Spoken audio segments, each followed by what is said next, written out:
Beth had to crowdfund herself because no British women had qualified for Rio in 2016. So only the male riders were funded by UK Sport. That can't be right. Yeah, what an amazing story as well. And congratulations to her and all our medal winners.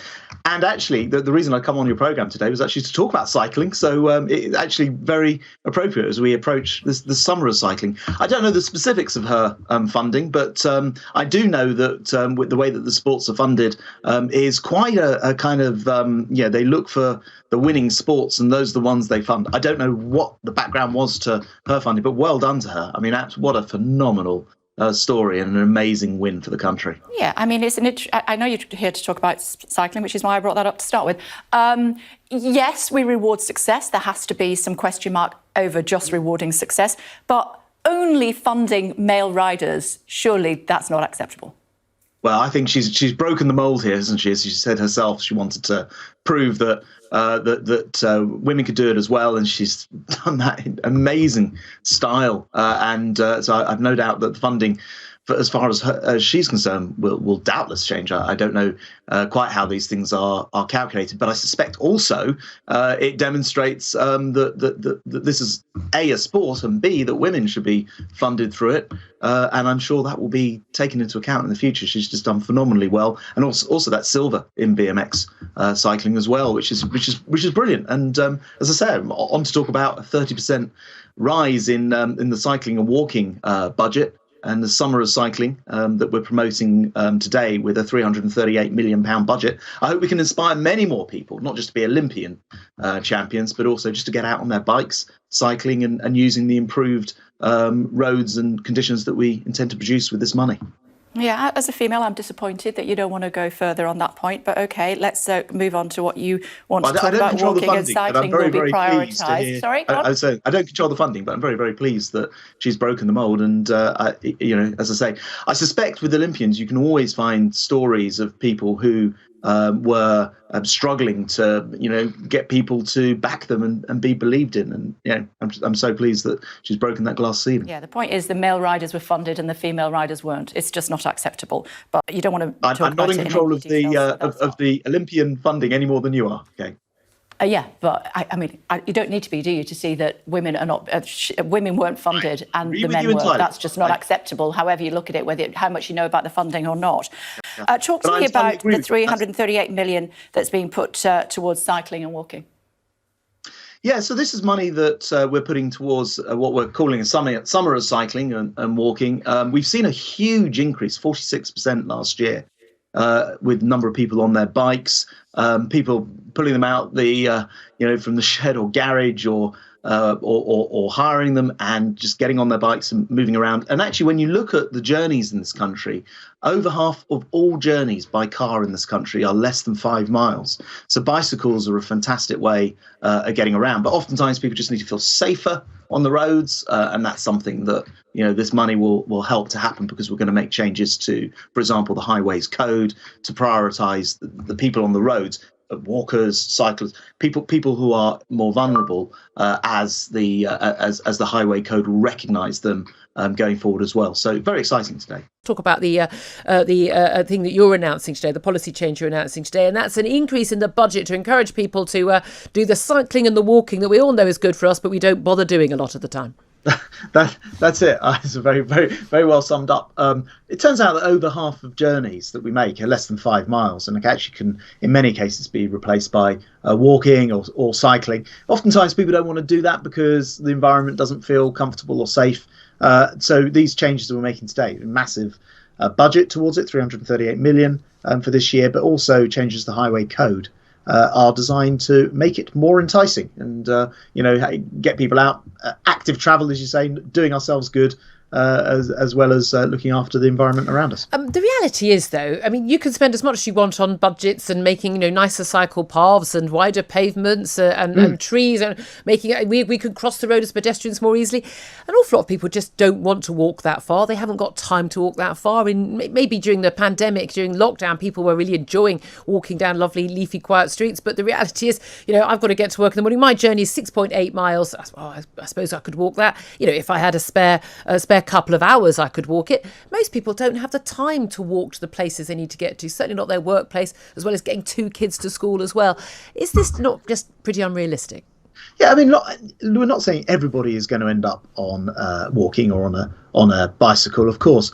But the reality is that if some other people on your journey do decide to take up less road space to walk or cycle, that's also going to benefit you. So actually, we all benefit, even if only some people do this. And, you know, I was in London yesterday. I was talking to women who have decided to take up cycling. They're all mums, actually, who come to it quite late in life, decided to take up cycling. And one of the things which really persuaded them was they felt safe doing it. They felt like the space around them was designed for people to be able to walk and cycle. And I think, you know, doing that makes sense, good for the environment, good for individuals. Why not give it a go? And you also have the cycling brief. We're about to spend nearly £350 million in some kind of revolution as regards cycling. What can we look forward to, Secretary of State? Yeah, big boost in the cycling and walking budget. Well, you can look forward to a summer of cycling. My line for you today, having just seen the fantastic news overnight of 2 Olympic medals, a gold and a silver, in BMX cycling, is you don't have to be an elite cyclist to jump on your bike and enjoy the many benefits of being able to get around quickly. And with this money that we're putting forward in this package today on better cycle lanes, better walking schemes, and a change in prioritisation, actually. So one of the things we're doing is in the highway code, we intend to change that. So we prioritise, if you like, more vulnerable road users first. People who walk, people who cycle, before cars and HGVs and the rest of it. So a big prioritisation for making it easy for people to get around. What does that mean for drivers then? What added responsibility is there for people in motor vehicles, Secretary of State? So what we're saying is if your vehicle is bigger and heavier, broadly speaking, so a car, but then above that a lorry or a coach, then you should always be mindful of the if you like the more vulnerable party on the road, which would be a cyclist, or a cyclist would need to be wary of a walker, you know, give way to the walker and so on and so forth. So we're trying to prioritise, I think, in a sensible way, the use of road space to make it safer for people who would otherwise be more vulnerable. It's the 16th of August in stone for England, despite what the other nations are doing. Yeah, right now that is the date. We'll always keep these things under review, but I don't want to open up false hope for you. It's not too far away now, not 2.5 weeks or so. And I think, as I say, it's the only lever that we have, and it will be protecting the spread of the virus. But of course, you know, every day the new data comes out. We look very closely at it. We'll adjust our approach. But right now, I haven't seen anything which suggests that we shouldn't wait until the 16th of August, because, as I say, it is providing just that last piece of protection as we exit these various different measures of lockdown. Why not bring it forward? Why not end it either on the 7th of August or indeed on the 1st of August? Yeah, at the moment, as you say, it's the 16th, it's 2.5 weeks' time. It is the last remaining kind of control that we have, and quite an important one. So I was looking at the data from the Office of National Statistics, which shows that 1 in 3 people who are asked to self-isolate do, in fact, go on to develop coronavirus. In your case, you were the other 2/3 who don't. But you can see how it's still a relatively important sort of really? instrument. I'm surprised by that. 98% of people, when they did the tests they've done for Waitrose and others, the people who are pinged, 98% of the people don't have symptoms and don't develop COVID. No disrespect to Waitrose, I'm sure they're brilliant on this stuff. But the Office of National Statistics, I think, is the place to look for the most authoritative. Well, Waitrose are part of a government trial. Oh, I see. Well, I would say, I'm looking at this ONS data. Okay. It clearly shows 1 in 3 people who were asked to self-isolate did go on to develop coronavirus. It's important that we do deal with this last part of it. We have, I'm delighted to say, done away with all of the other various restrictions. So this is the very last thing that we have. We'll keep an eye on it, but right now I think 2.5 weeks' time, the 16th of August does seem like the date will go. What changes? I mean, it does seem that data's been plucked out of thin air. I'm not quite sure what changes on August the 16th. If you're saying, a third of the people who've been identified do go on to get symptoms, that's going to be the case on August the 16th as well. So I think what we've started to see already is in the last week is the data trend down again. in terms of the number of people who've got coronavirus. Now, we need to see that continue, of course, but what's helpful in that is if that trend continues, then in a couple of weeks' time, it should be at a level where you're not spreading, you're less likely again to spread it because fewer people actually have the virus in the first place. So I think it's all just sort of doing it in time with the trend that's already developing. And those trends have... You'll be aware that you and your colleagues are sticking to August the 16th. Indeed, the Prime Minister telling me that it was nailed on. But over in Wales now, as regards the pingdemic, you will no longer have to self-isolate if a close contact from the 7th of August. So why can't we do in Croydon what they're doing in Cardiff? Yeah, well, it's only 2.5 weeks away. If you're running a business, that's a long time, Mr. Shapps. You say only 2.5 weeks. Yeah, but I should point out that 1 in 3 people who are told to self-isolate do go on to develop symptoms or develop coronavirus. So Wales are being irresponsible then? Well, Wales have typically been ahead of us. How can I put this? Ahead of us? Why don't you put it in? Well, no, because we're going to have to continue to self-isolate until the 16th of August. Wales is going on the 7th of August. I note that Scotland seems to be relaxing on the 9th of August. So it's just you blokes who have fallen behind. No, I was going to say Wales has generally, and Scotland actually, generally been a bit more cautious, a bit slower on other relaxations. So this is, I think, a rare occasion where they're going faster. We're having to judge it within the English context, and we judge that the 16th is the right date to go for. As I say, it is one of the last things that we can do to stop the spread of the virus. Now we've unlocked everything else, which, by the way, we announced the roadmap before other areas. So I think it is important that we just use that last tool to the best of our advantage. But we have put schemes in place now, nearly 2,000 on-site testing at work to allow people. You can understand why the good people of Welwyn Hatfield and the whole of England are a little concerned as they see friends and loved ones in Scotland getting greater freedoms sooner, and indeed Wales as well. Well, if I may, how do you justify that? I was going to say difficult to speak for everybody in Welwyn Hatfield and Boulogne, but I tend to find that my constituents are quite cautious on this, perhaps more so than radio hosts, I'd say. And people want us to be careful and unlock carefully and not throw it all away. So, I think it's only 2.5 weeks away, but I do think that we need to use the very last lever that we have to stop the spread of coronavirus, and that's what we're doing here. Because, as I say, it turns out that actually 1 in 3 people do end up developing coronavirus when after they've been asked to isolate. So important to use that where we can. Final. Talk to me about the travel lists. France, Amber Plus. It should never have been on the Amber Plus list to start with. You weren't even involved in that decision making, were you? Well, usually, as you know, the decisions are made on a 3-week circulating basis. So end of next week will be the next decisions on traffic lights. But, and we've always said this, it's really important that when new evidence comes to light, if it's of concern, we don't sit on that information. So an out of schedule change was made for France onto the Amber Plus list. That was because of specific concern about a beta variant there. And of course, if we didn't act as a government, people would say, well, why didn't you do anything about it? You knew you didn't do anything. I'd be on your programme defending not doing anything, which would be crazy. So, of course, as soon as the information is there, the government has to act on it, monitor it, and take the best evidence from the scientists, which is what's happened here. You're being economical with the actuality there. You say that there was a Delta variant in France. It wasn't. It was on the Reunion Island, which is thousands of miles away. It's the beta variant. But okay, no, the beta one, forgive me. Okay, the point remains that's why you put it on the list, sir. Forgive me, I mixed up the variants. That was the reason that you changed the list. You weren't even involved in that decision-making. It was the Department of Health that announced it. Well, as I say, sometimes there will be concerns. The Department of Health obviously is the lead department for these things, and they will act as soon as they see a problem. The beta variant, it's not just, as has been reported, on an island thousands of miles away.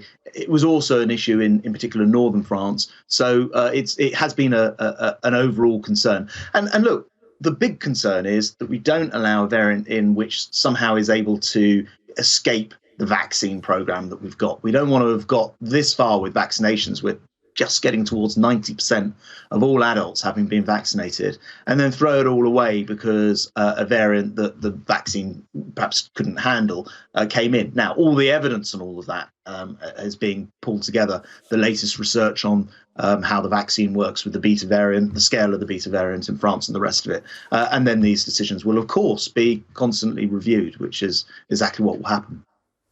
It's interesting because the French disagree. The Europe Minister Clément Beaune says it's excessive and it's frankly incomprehensible on health grounds. It's not based on science and it's discriminatory towards the French.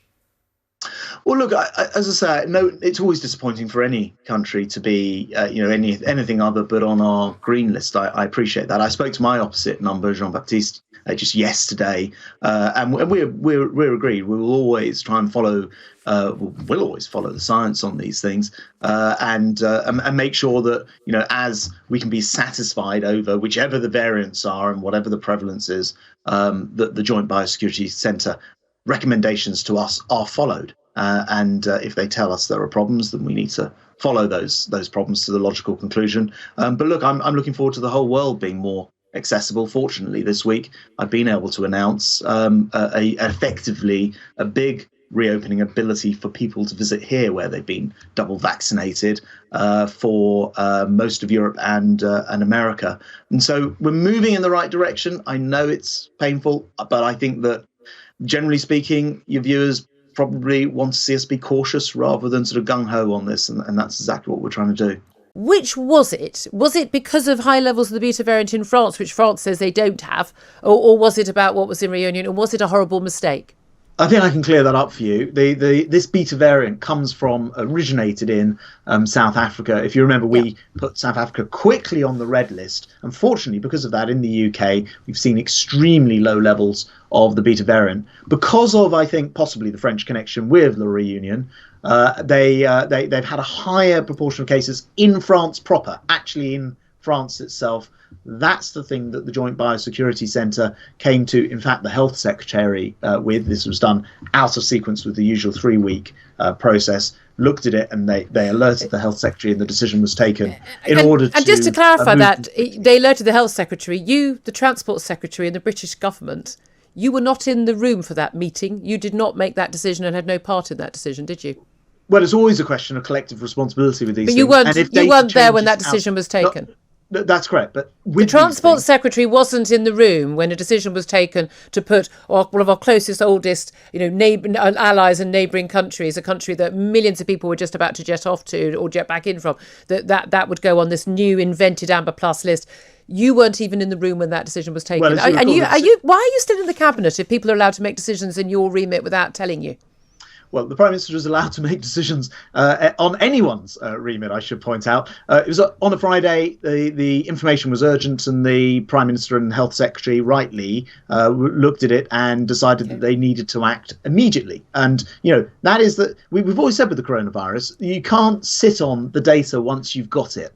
And if we did, I and others would rightly come on your programme, or you would rightly be saying, you had this knowledge, you had this information, you didn't act in the best interests of the country when the alarm was raised. Okay. We do try to deal with all of the countries within the 3-week process, within the review process. There will be occasions where something is sufficiently concerning that we have to act immediately, and that's what happens in this particular case. Travel rules descend into French farce. You're the Transport Secretary, Grant Shapps. What are you going to do about it? Good morning. Morning, how are you? I'm good, thank you. Good. Well, look, I think most people, most of your listeners will expect the government to be on the cautious side of looking after international travel. After all, we've all come forward. 90% of adults now and got the first vaccination. We want to make sure that we don't allow a variant, a mutation of the coronavirus in that undoes all that good work. And so rightly, I think the government's been on the cautious side of careful, with a particular concern in France over what's called the beta variant. And it's right we do that. And then when we come to review, which is actually in a week's time, we've got the 3-weekly review period. France and all the other countries will be looked at to make sure that they're in the appropriate categories. You'll be aware that your colleague Dominic Raab told a number of broadcasters yesterday, including myself, that the decision concerning France France seems to be based on the Reunion Island that is 6,000 miles away. Why? I think the point was that the mixing of the virus. In other words, of course we know it started in South Africa, the beta virus reunion into France, but the actual data, the actual reason that the Joint Biosecurity Centre flagged France was because of cases actually in France. Just to clarify, so reunion is part of the story, but the actual issue. So beta is running rampant across France, is it? Rampant's not correct, but what we don't want to do, we've seen very, very, very low levels of beta here. You'll recall we put South Africa on our red list very early and stopped the flights because we've had very, very low levels. The concern medically is that, scientifically, is that you could have what's called vaccine escape with the beta variant, which we are very anxious not to see here because we don't want to undo all the good work that's been done with vaccination. So it's a safety first. The number of cases of beta in France has fallen and accounts for 0.6% of infections. Still, you and your colleagues keep France on the Amber Plus list. For the French government, it's discriminatory. For the UK tourism industry, it's madness. And I'm hearing from you it makes sense. 0.6. Why? I don't know where you're getting that information from. The most up-to-date information is available on a site called GISAID, G-I-S-AID. That's the international site where all countries upload their data. Last time I looked, it was considerably higher than 0.6%. But as I say, we'll look to our scientists to provide the latest data and information and alert us to their concerns, and then we'll act according to that. So I think it is important to follow the science on all of this. And just for the information of your listeners, this time next week is the next review of the traffic light system for all of the countries in the world. So we'll be able to. So no news on France until next Friday. No, that's not today. Until Friday. That's right. Yeah. Okay. And Thursday and Friday. Okay. And lastly, on the French aspect, how are relations between Westminster and Paris? No, you look. I spoke to my opposite number, Jean-Baptiste, just yesterday, and I saw him last week. So relations are very strong. We understand, at different points during this coronavirus, both countries have had to act sometimes very, very quickly. You'll remember back in December, that President Macron closed the border entirely because he was concerned about what we now call the Delta virus, sorry, that was the Alpha variant, the Kent variant, if you like. Yes. And they acted very, very quickly, easier. And we understand, and we're still able to be, good friends with our friends, colleagues, and neighbours. Okay. We will get this resolved, I hope. Right. But we do have to put the public's interests first in the United Kingdom. And that's what we've been doing. Just quoting from the Times newspaper today, beta accounts for 0.6% of total infections in France, according to the latest data from the GISAID website. So we both need to go and reflect on those figures, Transport Secretary. Yeah, that's right. Well, if you go to GISAID, you can look this up for yourself. I suspect it depends on exactly which upload of data you look at. But certainly beta was several percentage points in France. When the decision was taken, it was still, I think, 5 or 6% in France. As I say, we're now coming up to another review. So I'll come on your programme. Well, I look forward to that. Google, Netflix, among others, saying that staff need to be double jabbed before they can return to the office in groups. Dominic Raab was on the programme yesterday. He thought that was a good idea. What do you think? I think, obviously, being jabbed is massively important. It's important for you as an individual, but it's also important for your friends and your loved ones, and for people that you don't even know who could pick up this virus if we don't take all the protections that are possible. Fortunately, in this country, I know, as opposed to in the US where Google are headquartered, fortunately in this country, we have very little vaccine hesitancy. I mentioned overall that adults are just approaching 90% of all adults are first vaccinated, and 70%, over 70% second vaccinated. So there's not much hesitancy here, and as we were just discussing, there is, isn't there? I mean, the youth. There's 2/3 of the youth have been vaccinated up to the age of 30, so that's not true. A lot of these people will want to come back to work at some stage. If they don't have 2 jabs, should they be allowed back in the office? Yeah, so I mean, it is true that overall, all adults, it's sort of 90%, nearly 90% are vaccinated. You're right that within the sort of 20 and 30-year-olds, it's fewer. That's partly, of course, because they've been offered it more recently, but they will need to get vaccinated if they want to travel internationally again. It's quite clear now that the path. It's not my question. If you can just give me a straight answer to my question, Mr. Shapps, that would be great. Do you think, like your colleague, the Foreign Secretary, thinks that it is a good idea for people to be double jabbed, and they should need to be double jabbed before they go back to the office? Yes, it's a good idea. And yes, some companies will require it. We're not going to make that legislation that every adult has to be double vaccinated before they go back to the office. But yes, it's a good idea. And yes, some companies will require it. Question: do you agree with the so-called no jab, no job policy that seemed to be one of the ideas from your colleague Dominic Raab? Well, I think it's a reality that for some companies, they will say we need our staff now to be double vaccinated, either depending on their business, or in the case of, I think that was Google that they were referring to, obviously a US company. In the US, they have much more vaccine hesitancy. Would you introduce that at the Department of Transport? Yeah, no, well, actually, I look at the stats of the Department of Transport. It's excellent. People are getting themselves jabbed. And actually, the country as a whole, nearly 90% of adults have now had their first jabs. So assuming they all come along and do their second, we're not having to turn to compulsion. Of course, if you want to travel internationally, you will need to be double vaccinated almost everywhere. But if you want to get world. through the front door of your office or factory, you don't agree that you have to have had both jabs. Just last. Well, that will be for individual employers to decide. But what I am saying is, it just makes perfect sense to get a vaccination. Why would you not want to not only protect yourself but your loved ones and people that you don't even know, who all get protected when we're all protected? Vaccine passports. It was going to be for nightclub. Well, they weren't. We were told definitely they weren't. And then 3 days later, we were told they'd be brought in for nightclubs. Then it was football matches. Then it was university halls of residence and lectures. Now it's to get a job. Now it's to walk into your workplace. Other countries around the world, we know France has brought them in for cafes and bars. Big concern that that's what's going to happen here. It's going to be an ordinary part of life that British people are going to be required by the state, or the state will allow employers alike to require them to produce their medical records in order to take part in normal life. Is that acceptable to you as a Conservative?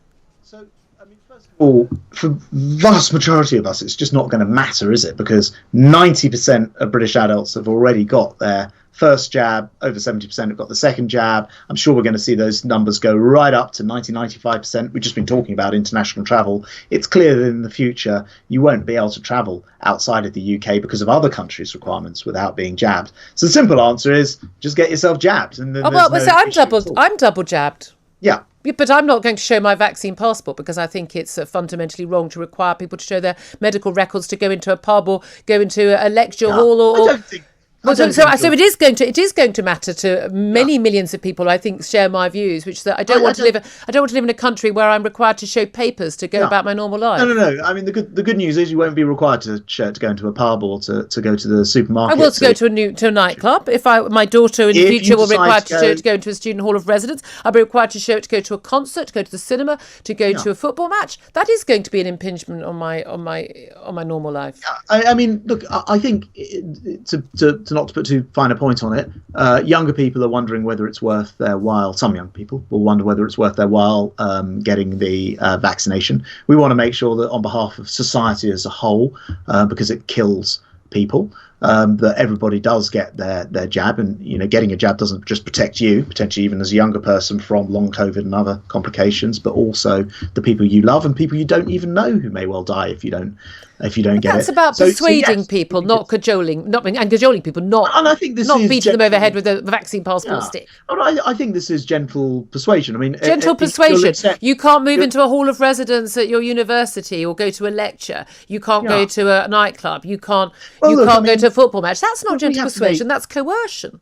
We have to make decisions on behalf of society about what's going to protect human life and liberty and balance those things. And I make no sort of bones about it.